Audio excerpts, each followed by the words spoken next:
propose aujourd'hui une sélection de livres autour d'univers apocalyptiques ou post-apocalyptiques. Je sais très bien qu'en cette période, c'est le genre de bouquin qui ne plaira pas à une grande partie de la population, puisque tout simplement ça nous rappelle les événements un peu anxiogènes qu'on est en train de vivre, mais je sais que pour d'autres c'est aussi déclencheur d'envie de lire ce genre d'univers, peut-être pour comparer un petit peu ce qui se passe au quotidien, parce que, je sais pas, on a envie de se projeter dans ce genre d'univers en espérant que ce sera pas aussi pire. Je ne sais pas, je sais que moi en tout cas j'adore lire des univers apo et post-apo, j'adorais lire ça avant, j'en ai pas mal dans ma bibliothèque et donc je me suis dit que l'occasion entre guillemets se prêtait bien à vous proposer ce genre d'univers, même si j'espère que nous les vivrons jamais puisque la situation actuelle est déjà assez pourrie. J'ai un petit peu tout genre de livres à vous proposer, il y a du livre pour adultes, des livres jeunes adultes et un qui est plutôt axé jeunesse mais qui honnêtement se lit pas mal pour tout le monde. J'espère que vous pourrez trouver votre bonheur dans cette sélection et on va commencer tout de suite. Et le tout premier livre que j'ai dans ma pile à lire à vous proposer, il s'agit de Plus de morts que de vivants de Guillaume Guéraud. Bon, autant vous dire que le titre est pas du tout joyeux et le bouquin ne l'est pas non plus d'ailleurs. Et je pense que c'est le livre qui fera le plus écho à notre actualité malheureusement,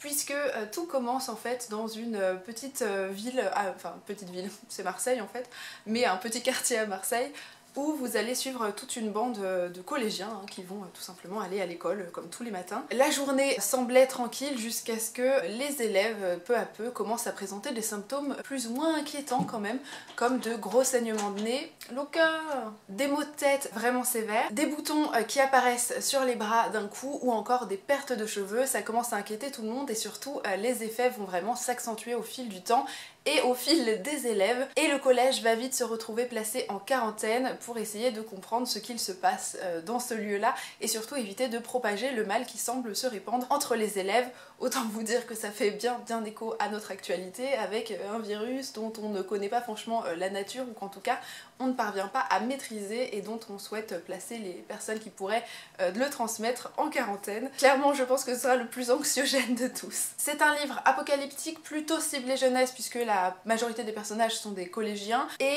il est en un seul tome, donc si vous ne voulez pas vous payer toute une saga, c'est parfait. Alors clairement c'est pas le genre de livre que vous allez avoir envie de lire si vous êtes de base terrifié par les virus, si vous êtes un petit peu hypocondriaque sur les bords, je pense que ça risque de plus vous inquiéter qu'autre chose, donc je ne vous le conseillerais pas. Si vous avez peur aussi des espaces restreints un petit peu limités, c'est pas non plus l'idéal puisque bon bah comme je vous l'ai dit, le collège va se retrouver placé en quarantaine. Ça fait un petit peu donc comme je vous le disais écho à notre actualité, même s'il y a des accents horrifiques et gore bien plus importants que ce à quoi on est confronté, même si j'occulte pas du tout l'horreur de ce que nous on vit actuellement. Mais là on est vraiment dans un livre d'horreur et donc vraiment l'accent est placé là-dessus. Si on se sent capable de passer au-delà de tous ces petits facteurs là, c'est un bouquin que j'avais trouvé extrêmement addictif, que je trouvais idéal à lire dans un lieu confiné et restreint. D'ailleurs moi je l'avais lu dans un train. Je faisais un Lyon-Turin quand j'ai lu ce bouquin et franchement c'était parfait parce que je ne pouvais pas sortir du train de toute façon et j'avais trouvé ça génial du coup de lire ça dans un endroit où je ne peux pas m'échapper et où potentiellement je ne peux être confrontée qu'à ce livre et à cette horreur. C'est un bouquin avec une plume hyper fluide, il y a pas mal de rebondissements tout au long du récit, vous vous ennuyez jamais vraiment puisqu'il y a pas mal de points de vue qui s'alternent, vous allez suivre plein d'élèves différents avec leurs ressentis, vous avez même des extraits de journaux genre BFM TV qui se demandent ce qui se passe dans ce lycée. C'est vraiment un bouquin qui peut se lire facilement en une journée et je pense qu'il peut plaire à une large partie de personnes qui aimeront les récits un petit peu horrifiques. Je rappelle que c'est un livre qui est de base adressé plutôt à un public assez jeune, avec un public dans le livre qui est relativement jeune, donc c'est pas des personnages auxquels on va forcément s'identifier, ni dans leurs réactions,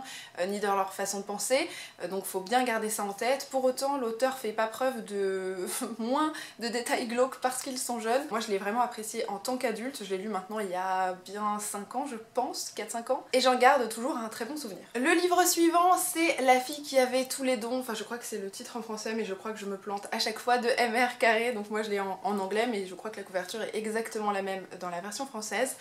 Il s'agit donc d'un livre post-apocalyptique cette fois, plutôt adressé à un public adulte. D'ailleurs il y a un film qui a été adapté de ce livre-là, je crois que ça s'appelle The Last Girl. On est vraiment dans un récit adulte cette fois-ci, avec une histoire qui se situe autour donc d'une jeune fille que vous voyez potentiellement sur cette couverture, qui est dans une école un petit peu spéciale puisque elle a toujours une muselière, elle est toujours d'ailleurs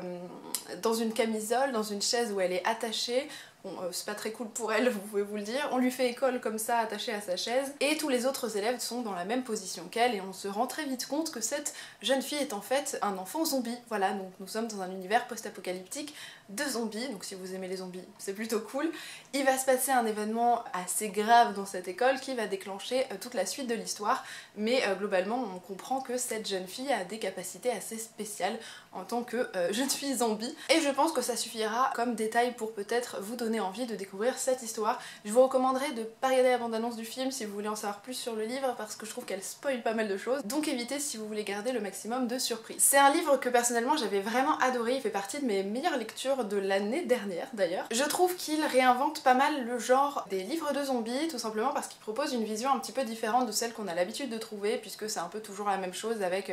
l'apocalypse qui se déclenche, des malades qui commencent à apparaître, on sait pas trop ce qui se passe, tout le monde a peur et puis tout le monde se protège. Là on est dans l'après, donc on a appris à appréhender un petit peu qui sont les zombies, comment ils fonctionnent, et on essaye de savoir plus de choses sur eux et ce qu'on peut en faire aussi. Du coup vous avez pas exactement le même niveau de panique et vous avez pas la même approche de ce sujet là, donc si vous aimez avoir une vision un petit peu différente ou si vous êtes un petit peu lassé des récits de zombies, je pense qu'il peut être parfait pour ça. Je vous préviens quand même sur le rythme du livre qui est quand même assez lent, il prend son temps puisque comme je vous l'ai dit on n'est pas dans un univers où la panique arrive et que on découvre tout un tas de choses. On a vraiment un point de vue qui est apporté par cette jeune fille, tout le livre se déroule via son point de vue et la construction du bouquin est quand même assez surprenante je trouve, mais vraiment différente, donc si vous avez peur de livres qui ont un petit peu de lenteur, peut-être qu'il sera pas adapté pour vous. Comme je vous le disais, c'est vraiment pas un livre qui propose un concentré d'action, puisqu'il vous propose surtout pas mal de questionnements éthiques, par exemple des hommes vis-à-vis des zombies et inversement, qu'est-ce qu'on a le droit de faire? Est-ce qu'on peut les considérer en tant qu'autre chose que des zombies? Est-ce qu'on pense à leur passé d'humain? Est-ce qu'on nie leur passé d'humain? Et en tant que lecteur, on vous propose pas mal d'autres questions comme est-ce qu'ils méritent d'être traités ainsi? Est-ce qu'ils méritent d'être tués? Est-ce qu'ils méritent d'être maltraités? Il y a dans ce livre, je trouve, une vraie analogie possible envers tout un tas de sujets qui finalement nous concernent et font partie de notre actualité de tous les jours, donc je l'ai vraiment trouvé intéressant pour ça. Ce qui renforce un petit peu tout ça, c'est cette ambiance un petit peu pesante et lourde qu'on a tout au long du récit. C'est quelque chose d'assez prenant qui personnellement m'a beaucoup plu. Je pense que c'est ce qui fait pour certains les lenteurs, mais je trouve que c'est quand même pas mal rattrapé par le personnage principal qui propose vraiment pas mal de questionnements hyper intéressants, qui est hyper attachant et qui porte quand même très bien forcément cette histoire. Avec le livre suivant, je vous propose encore une histoire de zombies, toujours un petit peu différente puisqu'il s'agit de Dread Nation de Justina Ireland, qui est un livre alors qui n'est pour le moment pas encore traduit en français, en tout cas j'en ai pas vu la couleur, je sais pas si ça arrivera, au pire je vous mettrai ça en barre d'infos. C'est plutôt orienté jeune adulte, mais franchement ça c'est très bien en tant qu'adulte, et c'est en 2 tomes, donc c'est une duologie. D'ailleurs le second tome est sorti il y a quelques mois, je crois que c'était en février. Là encore ce sera une histoire de zombies un petit peu différente puisque au niveau de l'histoire on va suivre Jane, qui est donc le personnage que vous voyez sous la couverture. Et tout le récit se situe au moment de la guerre de sécession, donc la guerre civile américaine, donc il y a quelques siècles quand même déjà, où on avait finalement les mêmes préoccupations que pendant la guerre, sauf que au cours de la guerre, les zombies vont finalement arriver, les morts vont se relever de là où ils étaient placés et se mettre à dévorer les vivants, et donc forcément ça va foutre un petit peu le bordel en pleine guerre de sécession. Donc les différents camps vont un petit peu se réorganiser pour réussir à toujours se faire un petit peu la guerre mais avec les zombies, et donc ils vont créer des espèces d'écoles où les personnes qu'ils exploitaient avant pour finalement être soit de la chair à canon ou s'occuper de leur maison, donc les noirs arrivés en tant qu'esclaves chez eux, enfin arrivés, qu'on a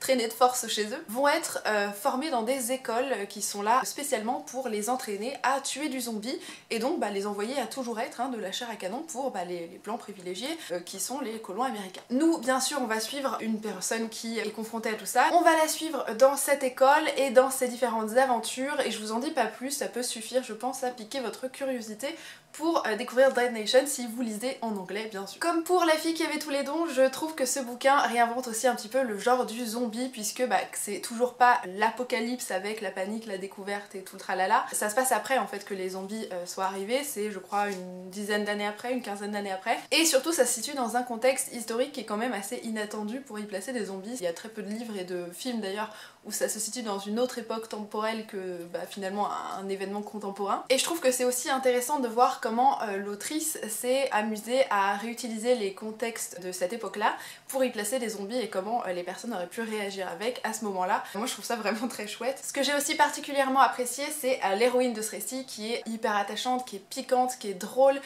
qui malgré tout ce qu'elle vit reste relativement légère dans sa plume. En tout cas moi je la trouve cynique, bon moi j'adore ce genre de plume aussi. Et du coup elle porte extrêmement bien l'histoire, on a toujours envie de savoir un petit peu ce qu'elle pense, où elle va aller, on est très curieux de savoir ce qui va lui arriver, donc forcément c'est hyper intéressant en tant que lecteur. Et ce que je trouve aussi très bien, c'est que en termes de représentation, c'est plutôt vraiment chouette, puisque nous avons deux personnages principaux qui sont aromantiques et bisexuels, donc c'est con, mais des personnages de couleur qui en plus ont des représentations sexuelles différentes, c'est pas si courant dans les récits et je trouve ça bien, donc je tenais à vous le dire. L'autre aspect vraiment intéressant de cette histoire, et je pense assez indissociable de ce livre, c'est l'aspect du racisme, puisque vous le savez, pendant la guerre de sécession, et particulièrement les États-Unis forcément à cette époque-là, enfin finalement pas mal d'autres pays du monde, mais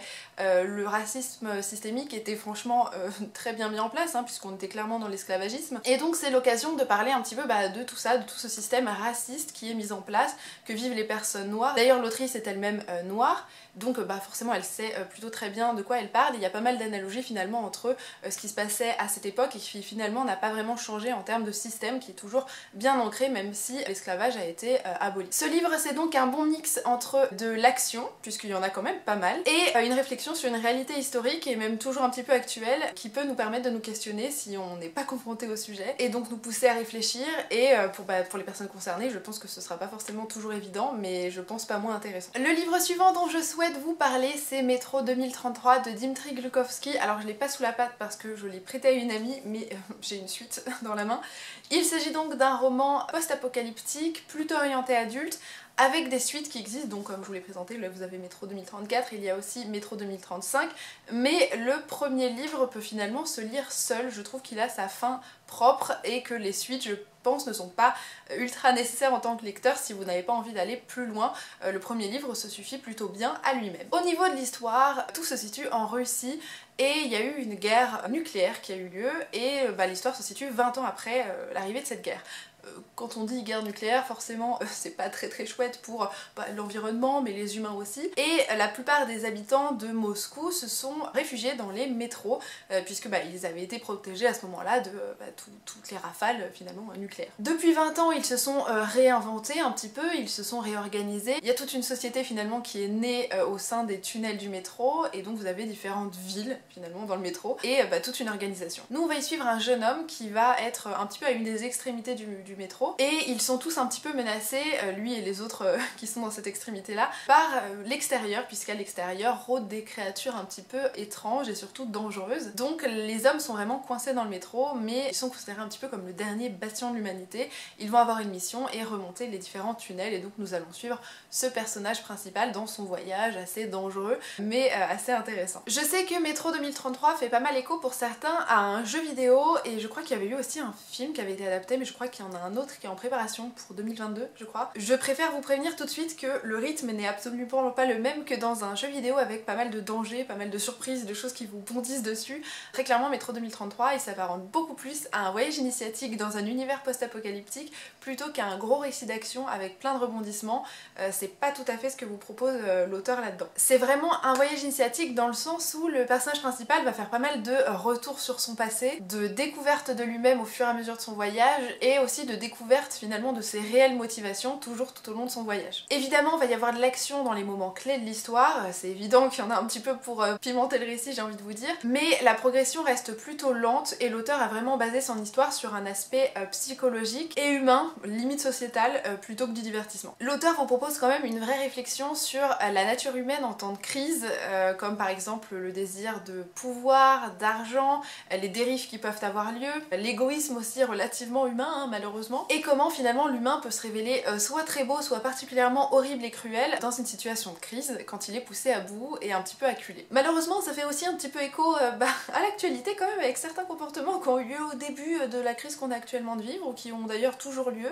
donc ça peut faire réfléchir hein, même si bon c'est pas tout à fait la même situation, mais c'est quand même assez intéressant de lire là-dessus puisque quelque part ça reste assez universel. C'est un livre avec une ambiance quand même assez sombre, assez pesante, plutôt anxiogène quand même, donc très clairement ce sera pas à mettre entre toutes les mains si vous êtes hyper sensible à ça, surtout qu'avec l'ambiance assez lente et l'action qui reste assez calme, ça peut franchement accentuer tout ça. C'est un livre que dans l'ensemble j'avais quand même pas mal apprécié, le seul bémol que je lui donne ce sera que il y a quand même très peu de personnages féminins dans ce récit là et que franchement le peu qu'on en voit ont vraiment pas une image hyper luisante, hyper sympathique. et que bon bah, c'est dommage, ça aurait pu être un peu différent quand même. La saga suivante dont je vais vous parler, je ne l'ai pas sous la main puisque j'avais emprunté la plupart des livres à la bibliothèque, mais j'en avais un que j'ai donné d'ailleurs entre temps. Il s'agit donc d'une saga de livres puisqu'il y en a 4, ce sont des livres plutôt orientés jeunes adultes et qui sont apocalyptiques puisque l'apocalypse se passe au moment du récit. Cette saga elle s'appelle U4 et elle est écrite par 4 auteurs différents dont je vais vous citer les noms parce que je les oublie systématiquement donc je prends mon petit téléphone. Donc il y a Florence Hinkel, Carole Trébor, Vincent Villeminot et Yves Grevet et cette saga vous propose de lire donc en 4 tomes différents 4 parcours en fait d'adolescents qui vont vivre l'apocalypse dont je vais vous parler. On se situe donc en France, dans notre époque assez contemporaine, et vous avez donc un virus qui va se répandre, enfin qui s'est répandu au moment où l'histoire commence, pour nous en tout cas en tant que lecteurs. C'est plus ou moins une souche de la méningite globalement qui s'est développée dans une ville et qui s'est répandue peu à peu un petit peu partout et qui a laissé finalement l'humanité relativement morte, sauf des adolescents entre à peu près, je crois, 13 ans, 12-13 ans et 19 ans, quelque chose comme ça, mais toutes les personnes plus jeunes ou plus vieilles, globalement, n'existent plus. Elles ont toutes succombé à la maladie qui les a tous terrassés. Voilà, donc si vous avez encore une fois peur des virus, peut-être pas l'idéal. Et vous allez suivre donc 4 adolescents qui sont aux 4 coins de la France, puisque vous avez Stéphane qui est une jeune fille qui habite à Lyon, voilà, donc pour les Lyonnais vous serez contents de découvrir votre ville, Cory Dwen qui habite en Bretagne, je sais plus exactement mais c'est un petit village, Yanis qui je crois habite à Marseille et Jules qui je crois est parisien. Ce que j'avais trouvé vraiment intéressant dans ce livre là c'était de vivre 4 versions finalement d'une apocalypse, d'une même apocalypse à travers 4 points de vue forcément différents puisque vous avez 4 personnages qui commencent pas l'histoire au même endroit. Évidemment vous le comprenez, certains destins vont se recouper au fur et à mesure de l'histoire et ils nous permettent de comprendre l'histoire vraiment de différentes façons. Vous pouvez vous permettre de lire juste un seul livre, ça peut suffire finalement à comprendre l'histoire, mais vous aurez pas l'histoire de chacun des personnages, donc si vous avez vraiment envie d'avoir l'histoire de chacun des personnages, qui ils sont, comment ils ont vécu les choses et comment ça s'est passé peut-être dans leur ville, vous pourrez lire les 4, sinon vous pouvez vous contenter d'un seul. Ce que j'ai vraiment apprécié, c'est que c'était vraiment 4 façons différentes d'appréhender l'histoire et donc de réinventer quelque part un petit peu le récit à chaque fois, avec des personnalités différentes, des rebondissements différents selon les personnages et ce qu'ils vont traverser, leur histoire personnelle aussi qui joue vachement, leurs peurs, leurs aspirations aussi dans cette période franchement pas sympathique. Et ce que j'ai aussi trouvé vraiment bien fait, c'est que vous avez presque 4 genres littéraires un petit peu différents au fur et à mesure des tomes et des plumes des auteurs, puisqu'ils sont tous un petit peu un style différent, une façon différente d'approcher l'histoire, et que en tant que lecteur vous pouvez aussi vous nourrir donc de genres littéraires vraiment divers. Vous aurez vraiment des narrations assez différentes, avec certaines qui sont plus portées sur des univers presque imaginaires, j'en dirai pas plus et je ne dirai pas qui. Vous en aurez d'autres qui seront un peu plus survivalistes finalement, plus apocalyptiques, plus durs, ou encore d'autres avec des plumes plus poétiques ou plus portées en fait sur l'humain, le ressenti, plutôt que la survie et j'ai pas envie de vous dire l'histoire en général, mais vraiment sur le personnage, ce qu'il ressent, ce qu'il traverse, ces différents traumas aussi. Si vous avez peur du gore, il y en a pas tant que ça, je dirais qu'il y en a comme il y en a dans un univers apocalyptique. Voilà, surtout quand on vous parle de maladies, de personnes qui sont mortes en masse, donc il y aura ce genre de détails là de temps en temps, c'est pas en permanence mais il y en a, donc sachez-le quand même un petit peu au moment de votre lecture. Et le seul bémol que j'aurais tendance à apporter à cette histoire, c'est quand même l'aspect parfois un peu caricatural je dirais des personnages de cette histoire, puisque je les trouve un petit peu presque trop matures par moments pour ce qu'ils traversent, pour ce qu'ils sont, pour leur âge. On sait bien qu'à certains âges on n'est pas aussi mature et aussi dur en tout cas de caractère que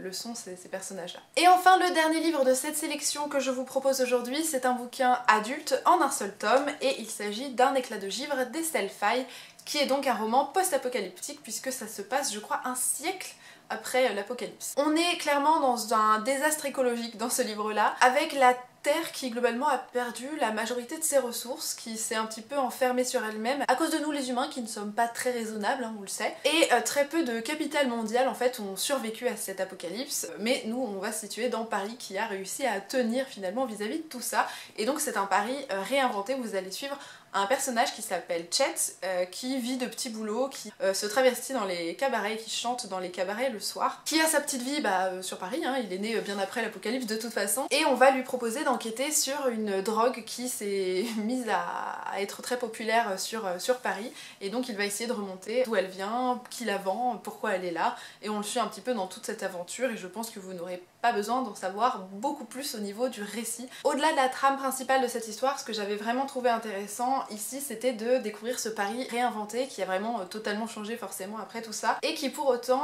dans ses aspects parfois assez sombres et dégueulasses, reste extrêmement poétique et hyper intéressant. Il y a pas mal de pauses dans le présent dans ce livre-là, avec la découverte de ces différents lieux, de la façon dont ils se sont réinventés, des personnes qui l'habitent, de l'organisation assez spécifique de certains lieux mythiques de la capitale. Et en tant que lecteur, on prend vraiment plaisir à les découvrir un à un, à se plonger dans leur atmosphère, à les imaginer et les visualiser. D'ailleurs l'autrice est très forte pour ça, puisque très clairement ça donne l'impression, vous savez, un petit peu de rêve, où vous vous situez dans un univers que vous connaissez un petit peu mais qui a finalement totalement changé, mais que vous avez l'impression de connaître. Moi j'ai beaucoup ressenti ça en tant que lectrice. Je pense que c'est lié à la plume quand même assez poétique et mélancolique quand même de l'autrice dans ce livre-là. C'est un univers hyper immersif dont on ressent vraiment l'atmosphère et la beauté autant que les choses assez effrayantes. Et ça reste quand même un petit ovni littéraire qui, je pense, plaira ou ne plaira pas du tout au lecteur. J'ai l'impression que c'est soit on rentre totalement dans ce monde-là et cette plume-là, ou bien on passe totalement à côté, donc c'est un petit peu...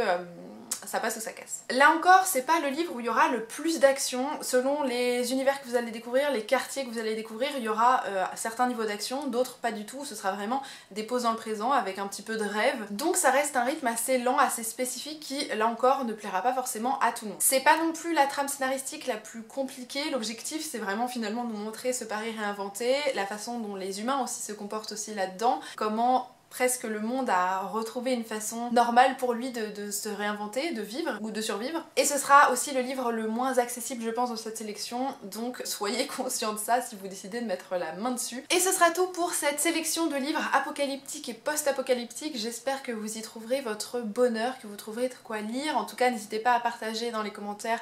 vos livres préférés dans ces genres-là. Ça peut permettre de donner d'autres conseils aux personnes qui pourront en chercher. Normalement, vous pourrez trouver la plupart de ces livres en e-book sur les sites des maisons d'édition ou en tout cas sur certains sites de vente de livres tout simplement. Donc n'hésitez pas à mettre la main dessus en version dématérialisée, donc en cette période de confinement, puisque on n'a pas envie de mettre en danger des livreurs pour se procurer des livres, c'est peut-être pas nécessaire. En attendant, je vous souhaite de passer une très bonne journée. Moi je vous dis à très bientôt dans une prochaine vidéo. Salut!